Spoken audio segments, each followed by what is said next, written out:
Time बाद ये video डाल रहा हूँ। तो एक्चुअली न्यूज़ ये है कि फाइनली अपनी स्कॉर्पियन आ गई है। Thank you very much. काफ़ी टाइम लगा, 1 साल से ज़्यादा मुझे इसकी वेटिंग में टाइम हो गया था। 11 जुलाई लास्ट ईयर 2022 में मैंने ये गाड़ी बुक कराई थी और 3 अगस्त 2023 में मुझे ये गाड़ी एक्चुअली मतलब कल मैं डिलीवरी लेके आया हूँ, कल मुझे ये गाड़ी मिली है। तो फाइनली चलो गाड़ी आ गई है अपनी घर पे and this is the new member of our family.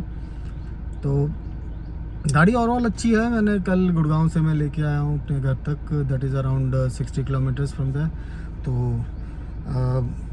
सबसे सरप्राइजिंगली मैं मतलब बहुत ज़्यादा इसमें टेंशन में था कि जितने भी वीडियोस देख रहा था लोगों के एक्सपीरियंस की गाड़ी फ्यूल एफिशिएंसी इसकी उतनी अच्छी नहीं है, एवरेज उतना अच्छा नहीं दे रही है।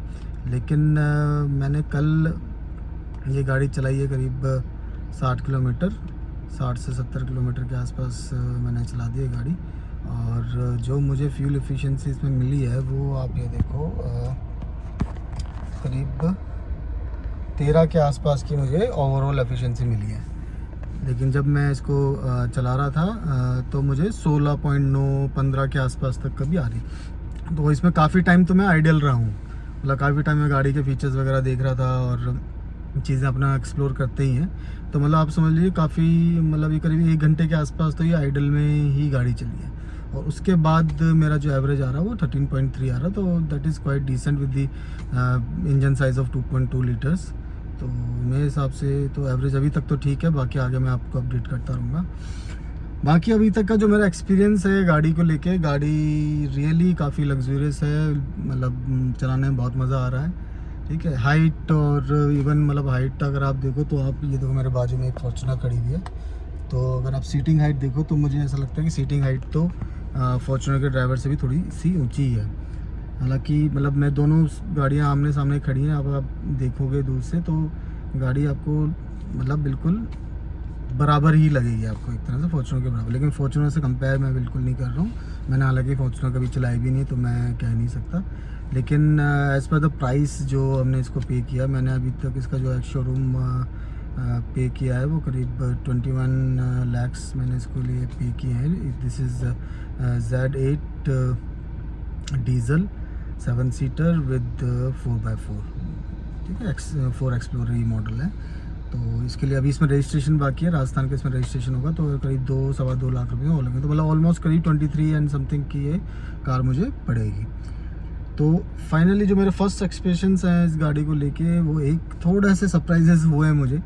कल जब हम गाड़ी शोरूम से बस मैं निकाला हूँ, जैसे मुझे हैंड ओवर हुई मैं घर जाने के लिए तैयार हुआ और फिर जो मैनेजर थे, जो हमारे मेरे रिलेशनशिप मैनेजर, जो मुझे गाड़ी का डेमो दे रहे थे, तो जब गाड़ी मैंने स्टार्ट की हम जैसे निकलने वाले थे तभी इसमें एक DEF का एरर आ गया। ठीक है, एरर था, आप स्क्रीन पे देख भी सकते हो, एरर था इसमें DEF डीजल फिल्टर क्लॉगिंग का एरर इसमें आ रहा था।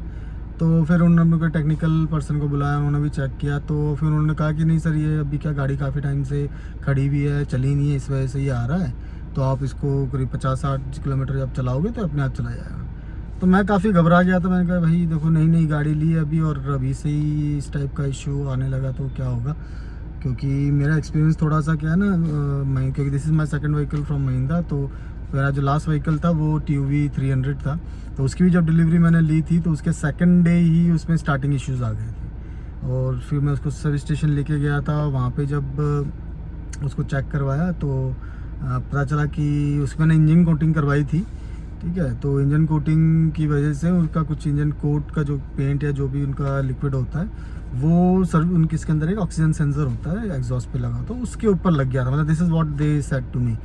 ठीक है, तो उस पर लग गया था, जिसकी वजह से सिग्नल नहीं आ रहा था, जो भी था। मतलब ये कहानी उन्होंने मुझे बताया, आई डोंट नो, लेकिन ठीक है वो हो गया था ठीक। तो इसी टाइप का मुझे लगा कि यार क्या पता इस बार भी इस गाड़ी में वैसा हो कहीं हो तो ना जाएगा, तो जो भी है।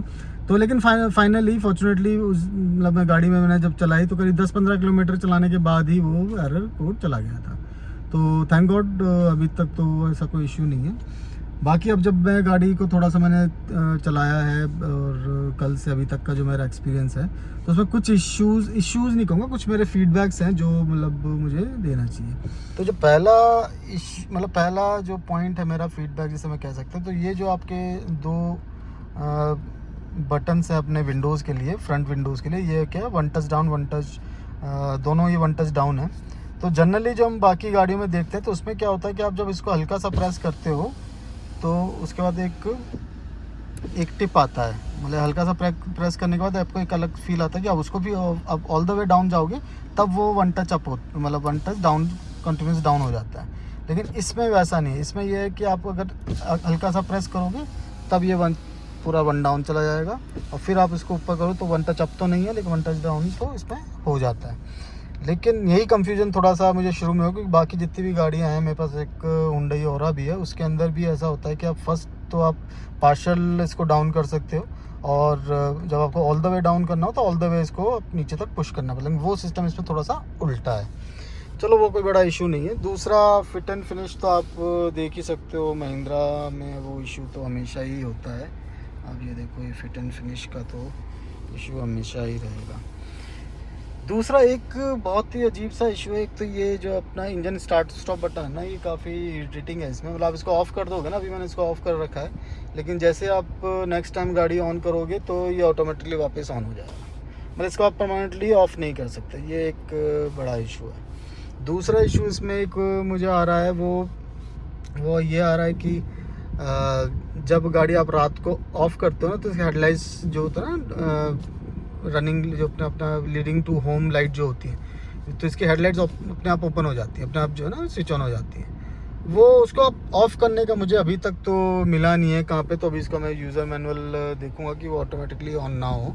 ठीक है, तो एक थोड़ा अजीब सा इसमें हो रहा है। सबसे बड़ा जो इशू है मुझे इस चीज़ का है, ये जो इन्होंने 4x4 का पूरा टोटल यहाँ पे कंट्रोल जो दे रखा है, इसको यहाँ पे क्यों दिया है मुझे ये समझ नहीं आया। इसकी जो लोकेशन है ना, ये मुझे बिल्कुल भी पसंद नहीं आई है, क्योंकि यहाँ पे क्योंकि आप देखो जो नॉन 4x4 व्हीकल्स है उसके अंदर यहाँ पे 2 कप होल्डर्स आते हैं, लेकिन एक कप होल्डर को कॉम्प्रोमाइज़ करके इन्होंने यहाँ पे ये 4x4 का कंट्रोल लगा रखा है, जिसको ये आसानी से इस जगह लगा सकते थे जो टोटली पूरा खाली ये पैनल पड़ा हुआ है यहाँ पे। ठीक है, क्योंकि ये चीज़ केवल एक ड्राइवर के लिए यूज़ की है, इसमें को ड्राइवर या पैसेंजर या किसी और का कोई इनपुट नहीं है। ये totally dedicated to driver input है।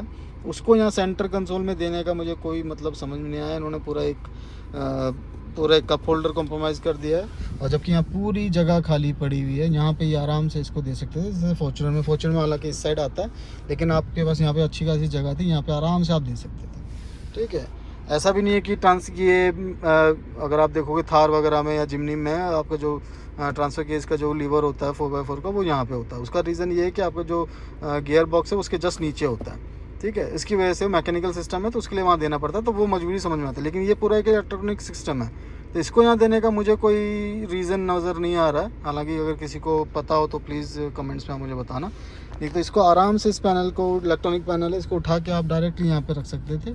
ठीक है, ये काफ़ी यहाँ पे अच्छी जगह बन जाती। अब यहाँ पे क्या है ना, अब यहाँ पे साथ में कप होल्डर भी है, तो यहाँ पे आप कोई भी ड्रिंक्स वगैरह रखते हो, बच्चे होते हैं खेलते हैं, और यहाँ पे कुछ इसके ऊपर स्प्लैशिंग वगैरह हो जाएगी, ये अननेसेसरी ख़राब होगा। मतलब आई डोंट नो, इसकी प्लेसिंग मुझे बिल्कुल भी सही नहीं लगी। चलते चलते बच्चे इसको घुमा सकते हैं, कुछ कर सकते हैं, मतलब कुछ वो नहीं है। दूसरा, इसका 4x4 के सिस्टम मैंने कल यूज़ तो नहीं किया, लेकिन मैं थोड़ा देख रहा था, तो इसके सिस्टम बहुत लैगी सा है। मतलब अभी एक आ रहा है इसके अंदर, लेकिन अभी ये देखिए, अभी ये ग्रास एंड ग्रेवल मोड इसमें लग गया है। इसके बाद फिर अगर मैं इस पे लगाता हूँ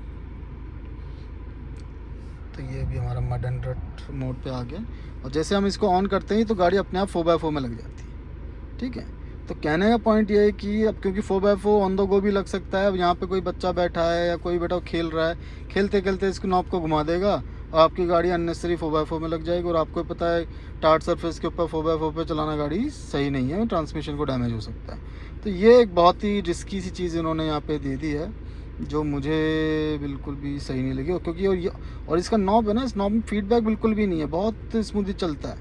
ठीक है, ये देख लो, मैंने अभी इसको 2 पॉइंट, मतलब गलती से 2 पॉइंट चला गया, डायरेक्टली यहाँ पे आ गया। ठीक है, 1 पॉइंट मतलब बहुत ज़्यादा सेंसिटिव है। मैंने एक क्लिक किसको किया, यहाँ पे वो क्लिक की कोई फीडबैक नहीं है हाथ में, बहुत हल्का सा एक वो आता है। ठीक है, ये मैंने लगाया यहाँ पे ये नॉर्मल में आ गया।